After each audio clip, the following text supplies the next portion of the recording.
जय हिंद दोस्तों, स्वागत है आपका अपने channel the grow education point में। और आज हम वापस आ चुके हैं अपने नए टॉपिक के साथ, जो कक्षा 10वीं के अध्याय विद्युत धारा के चुंबकीय प्रभाव से लिया गया है, जो है फ्लेमिंग का नियम।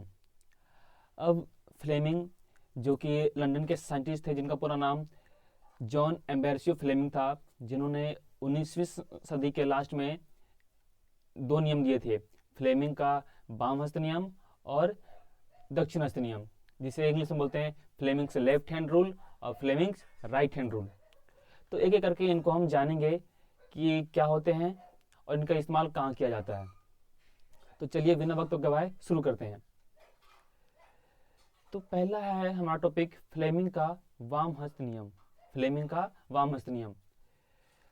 प्रयोग के आधार पर फ्लेमिंग ने चुंबक द्वारा धारावाही चालक पर लगाए गए बल की दिशा जानने के लिए एक नियम बताया, जो इस प्रकार है।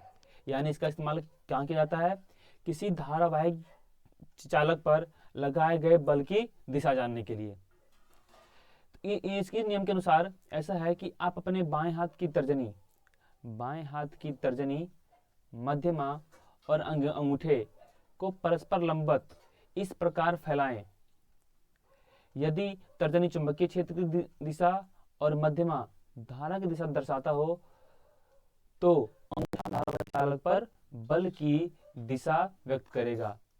अर्थात यदि आपने अपने बाएं हाथ को इस प्रकार फैलाया, जैसे आप देख पा रहे होंगे, तर्जनी, मध्यमा और अंगूठा को ऐसे फैलाना है कि तीनों कैसे हो? परस्पर लंबवत हो। तीनों कैसे हो? परस्पर लंबवत हो। तो यदि जो तर्जनी है वो चुंबकीय क्षेत्र की दिशा और मध्यमा धारा की दिशा दिखाती है, तो यह अंगूठा जो होगा ये उस चालक पर बल की दिशा बताएगा।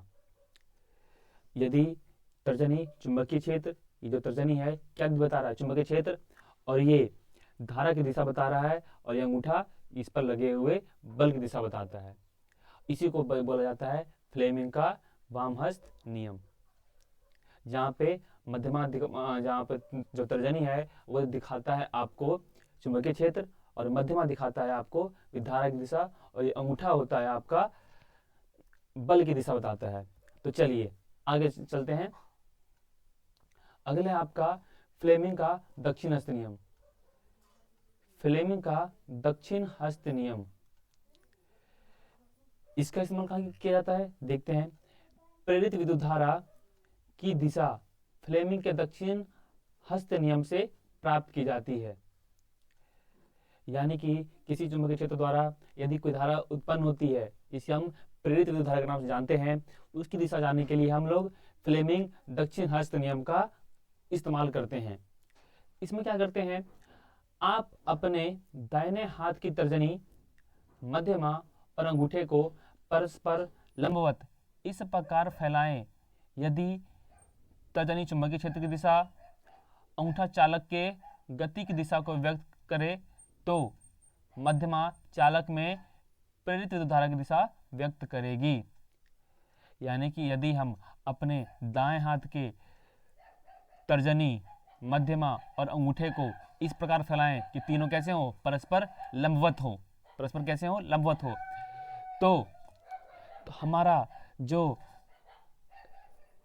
तर्जनी है वो चुंबकीय क्षेत्र की दिशा, और अंगूठा चालक की गति की दिशा व्यक्त करे, और जो मध्यमा है ये बताएगा कि प्रेरित विद्युत धारा की दिशा क्या होगी। फिर से समझते हैं।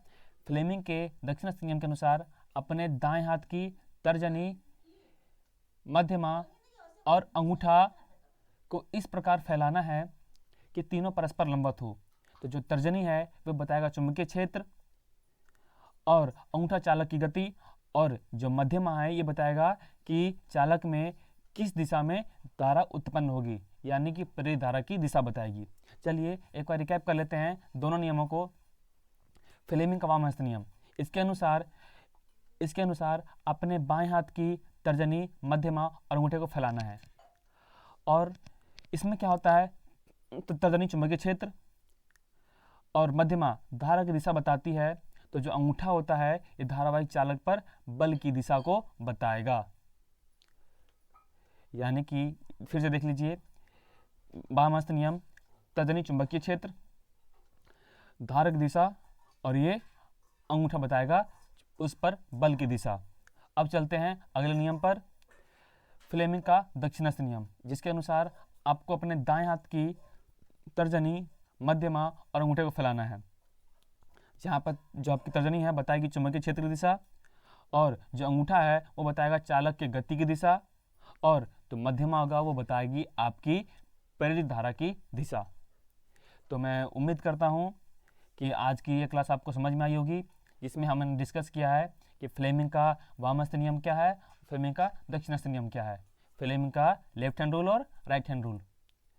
उम्मीद करता हूँ आपको आसानी से समझ में आया होगा। यदि हाँ तो कमेंट में ज़रूर बताएं कि आपको ये वीडियो कैसी लगी। तो आज के लिए इतना ही। जय हिंद, जय भारत।